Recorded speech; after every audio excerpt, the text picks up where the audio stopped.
Good morning, and welcome to today's deep dive. Good morning. It's great to be here. Yeah, so our mission today is really straightforward. We are going to cut through all the Right, noise. because there's a lot of it right now. Exactly. We're stepping back from the alarmist headlines to provide a calm, just totally fact-based analysis of the strategic situation across the European region over the past 2 weeks. Yeah, there's just a massive amount of geopolitical movement happening. For sure. And we are here to unpack the why and the how behind all of it, completely free from the fear-mongering. Absolutely. But before we jump in, a quick thank you to our sponsor, ProWave AI. This deep dive is actually generated by Stylo News, the AI-powered news application. It's just honestly an incredibly powerful tool for understanding exactly this kind of complex, multi-layered situation. It really is. So I'm going to go ahead and read the official header for today's brief right from the top of the report. Go for it. Okay, this is the Stylo News Intel Update,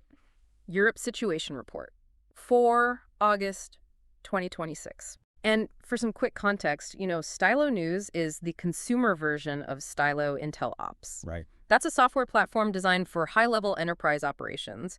So we are talking governments, military commands, and major business sectors. Yeah, and what's so exciting is that you, our listener, now have unique access to the exact same intelligence-style tools designed to support global decision makers. They're getting the raw data synthesized. Right, and it changes how you consume information.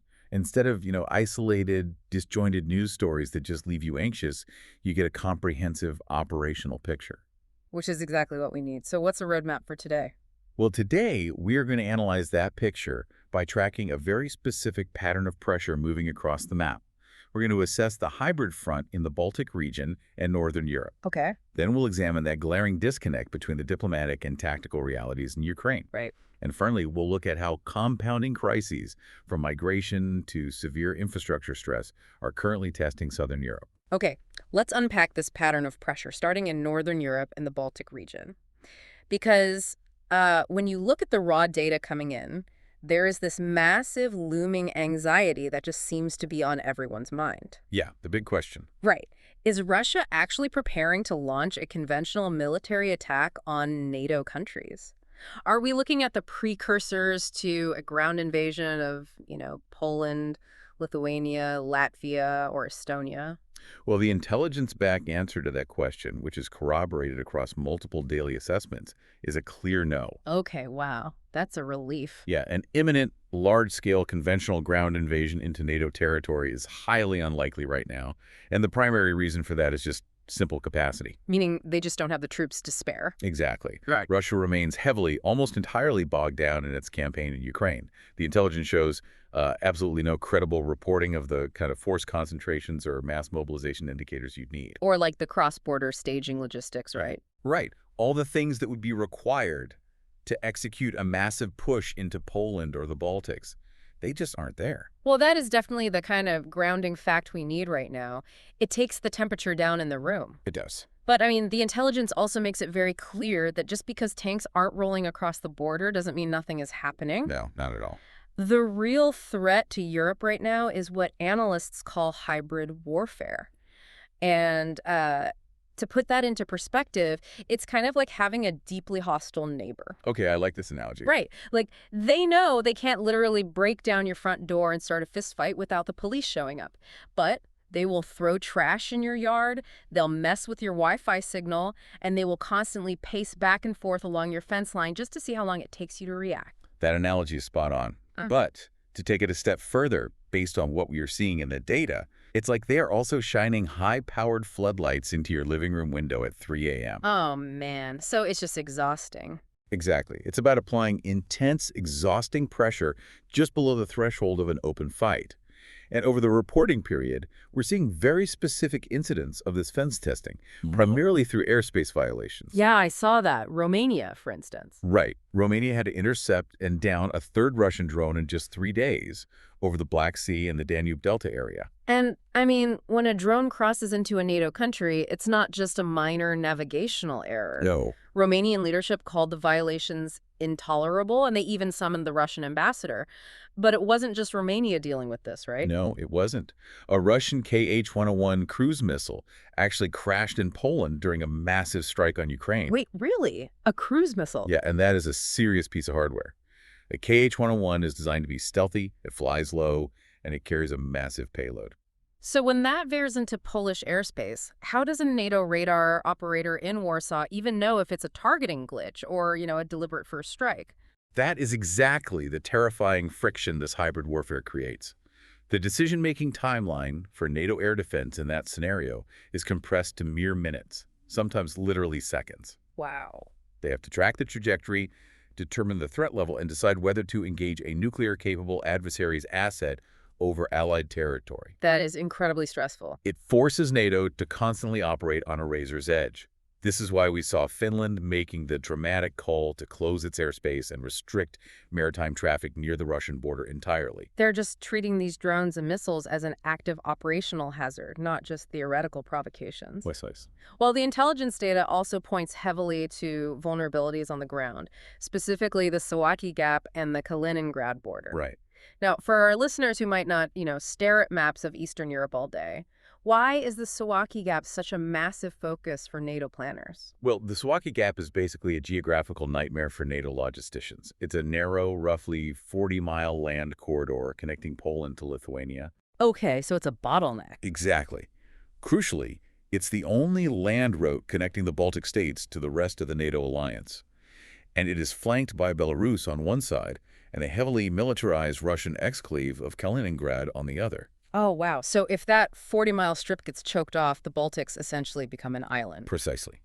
If that gap is closed, reinforcing Estonia, Latvia, and Lithuania by land becomes literally impossible. That's terrifying. Yeah, that is why any hybrid activity, cyber attack, or military posturing near that specific corridor sets off huge alarm bells in Brussels and Washington. Makes total sense. Additionally, there is intense scrutiny on Baltic Sea infrastructure right now, specifically undersea communication cables and commercial ports. Because they're hard to defend. Right, they are prime targets for deniable sabotage.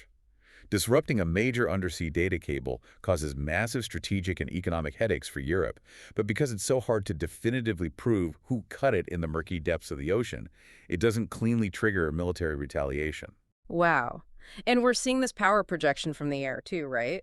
The data highlights the Alenia Air Base up on the Kola Peninsula in the Arctic Circle. Yes, it does. Why is a base that far north relevant to the pressure on Eastern Europe? Alenia is critical because Russia is using it to launch strategic bomber strikes into Ukraine, utilizing their 295MS and 2160M bombers. Okay, so big planes. Massive, long-range, nuclear-capable aircraft. By launching from the deep Arctic, Russia demonstrates that it still possesses immense operational utility in its northern military infrastructure. Oh, so it proves they don't need to mass troops on a border to project devastating power. Exactly. They can leverage these Arctic-based assets to create coercive pressure across the entire European theater, all while keeping the actual aircraft safely out of reach of most Ukrainian countermeasures. That's a huge flex. So how is the United States and NATO responding to all this pacing at the fence? The drones, the bombers, the pressure on the Suwałki Gap?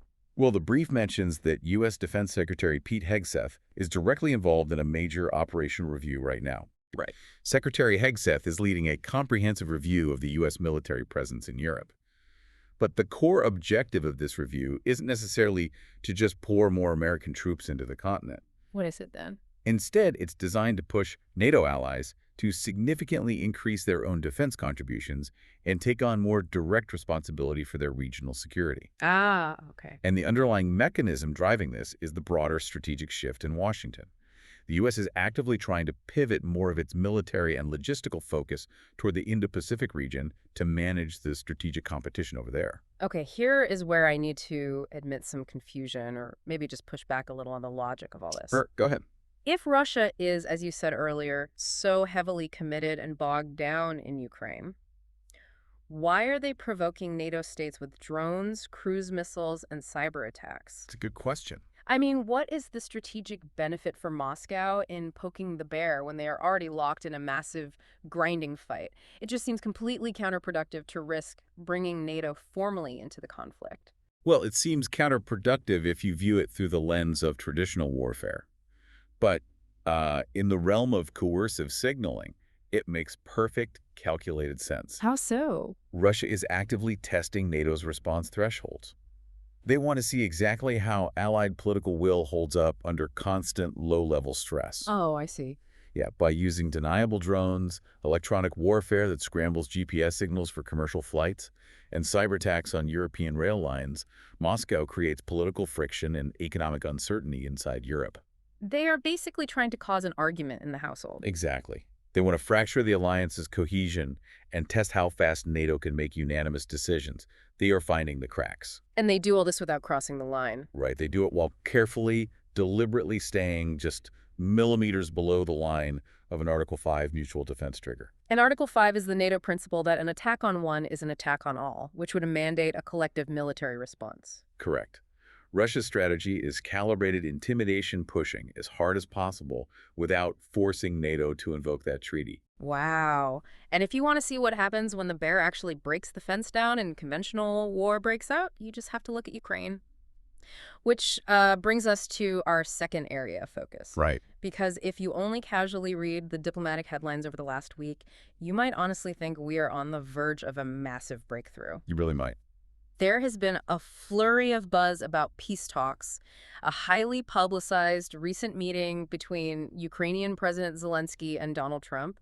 I mean, it sounds like everyone is getting ready to sign a paper. The diplomatic environment has certainly become much more active, at least in terms of optics.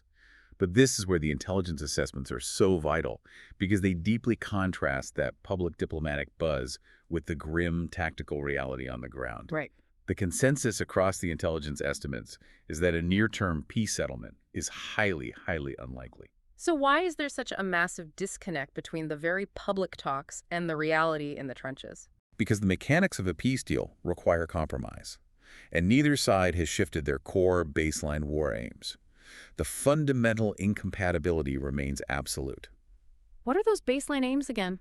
If you look at Russia's demands, they still require Ukrainian neutrality, total limits on any future NATO integration, and formal acceptance of Russian control over the territories they currently occupy. And Ukraine. Ukraine, conversely, demands the total restoration of its territorial sovereignty and ironclad, legally binding security guarantees that this won't just happen again in 5 years. So no middle ground. None. No mutually acceptable framework has emerged that even begins to bridge that structural gap. Imagine trying to negotiate the closing price on a house while the living room is actively engulfed in flames. That's a great way to put it. You're sitting at the kitchen table, calmly arguing over inspection fees and property lines, but the roof is literally caving in above you. That surreal, almost absurd disconnect. That is exactly what the current peace talks surrounding Ukraine look like right now. That is the exact reality. And the flames in that living room are only getting higher. Yeah. If we analyze the military behavior from the past 2 weeks, it is entirely inconsistent with any mutual desire to de-escalate. Yeah. We have seen massive coordinated strike packages launched by Russia, Just huge waves. including one recent wave consisting of 35 missiles and 185 drones.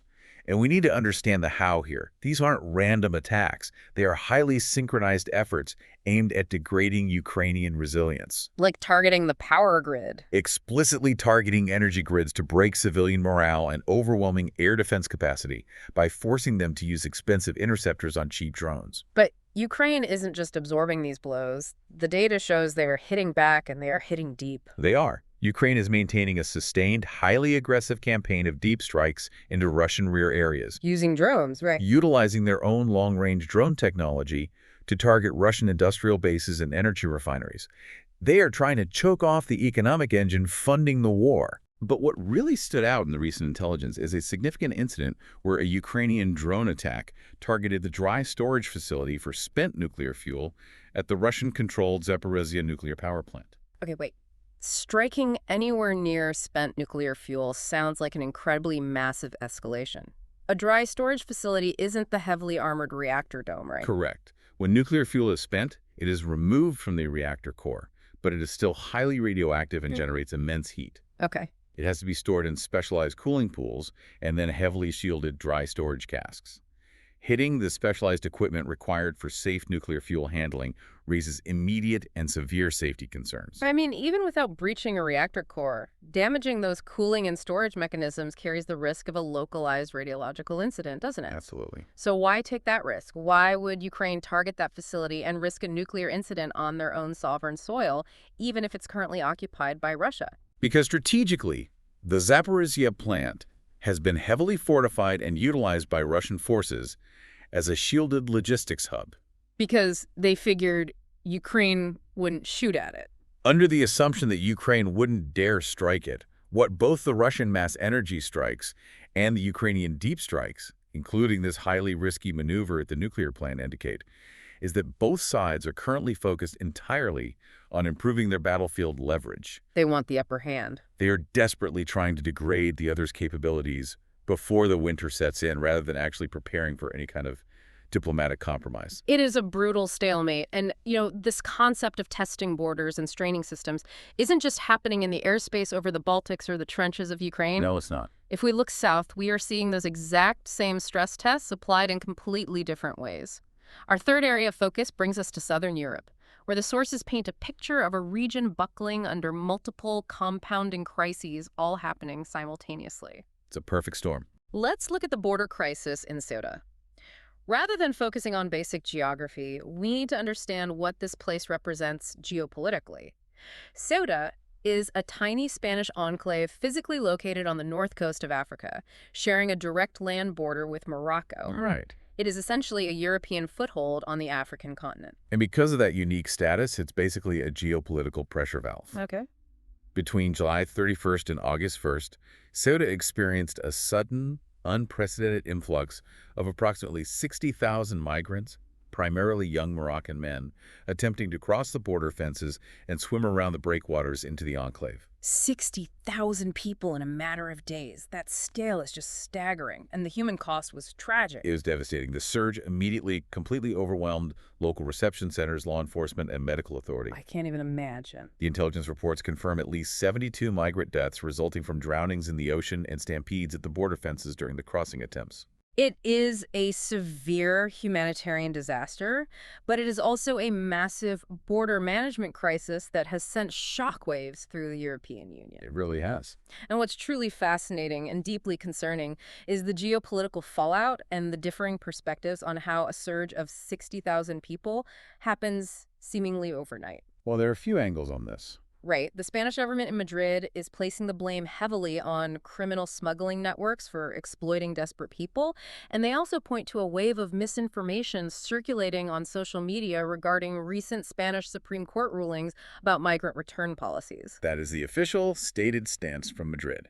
However, the intelligence reports note a very different perspective from international observers and regional analysts. Which is? They suspect that Moroccan authorities may have tacitly allowed, or at least intentionally ignored, the buildup and subsequent surge. But why would Morocco do that? Isn't it incredibly risky to intentionally destabilize Spain, which is a major trading partner? It is risky, but it is a known geopolitical tactic. Ah.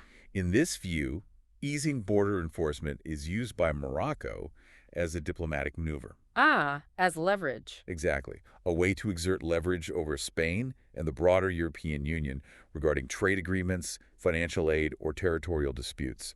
It's essentially Morocco showing Europe, look what happens to your borders if we stop actively policing our side of the fence. And the ripple effects across Europe were immediate. It wasn't just Spain dealing with it. The European response was swift and deeply fractured. We saw immediate unilateral actions that bypassed standard EU protocol entirely. Right. Most notably, Italy, under Prime Minister Giorgia Meloni, temporarily suspended its Schengen open border agreement with Spain.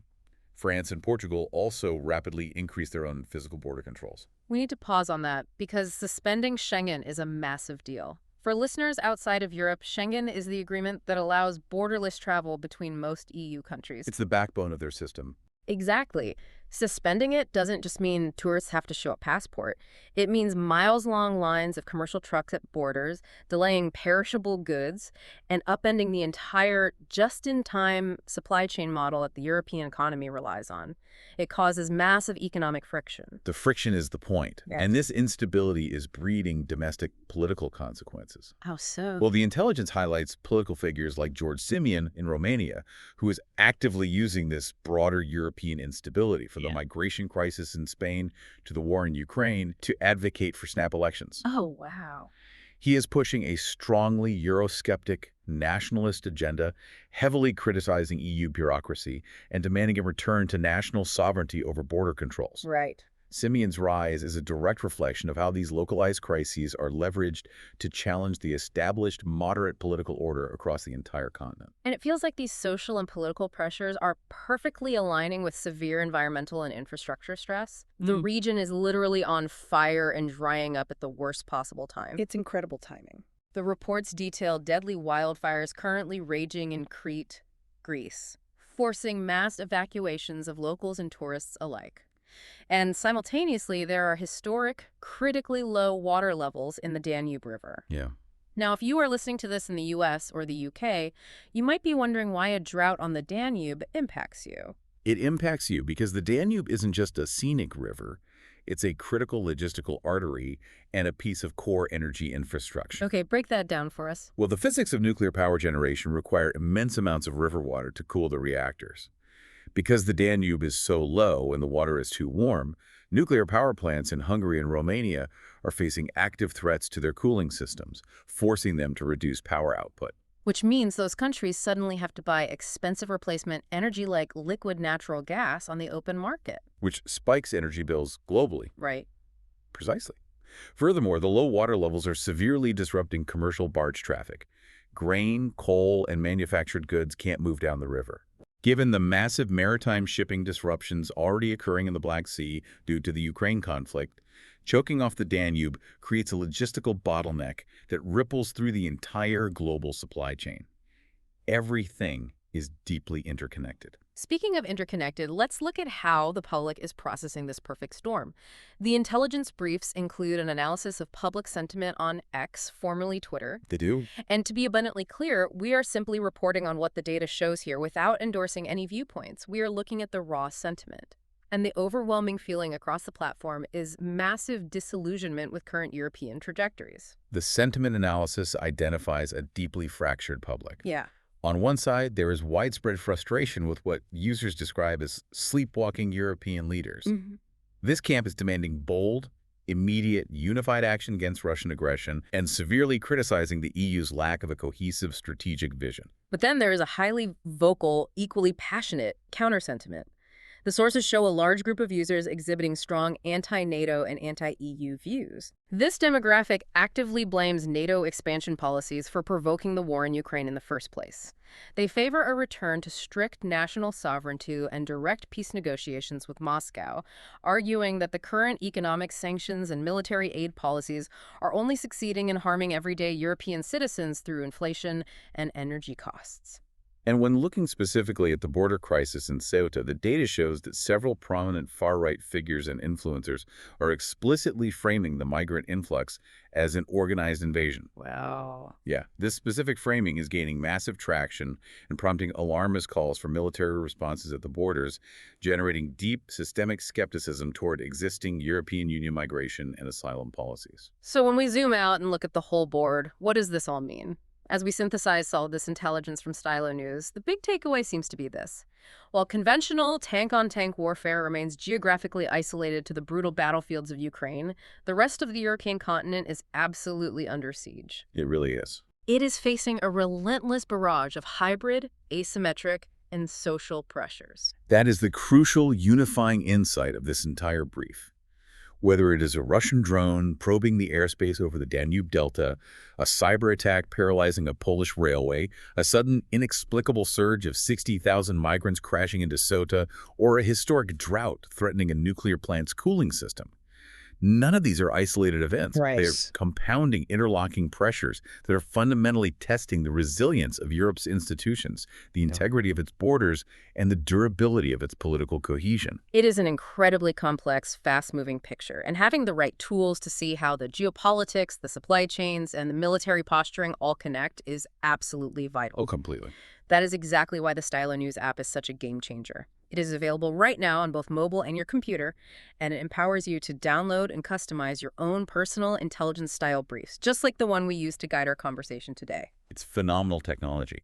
It pulls raw data from hundreds of traditional global news sources, cross-references it with real-time public sentiment from X, and uses advanced AI to synthesize it into clear, unbiased, actionable assessments. Yeah. It really helps you see the forest, not just the trees. It is the ultimate tool for cutting through the noise and escaping the anxiety of doom scrolling.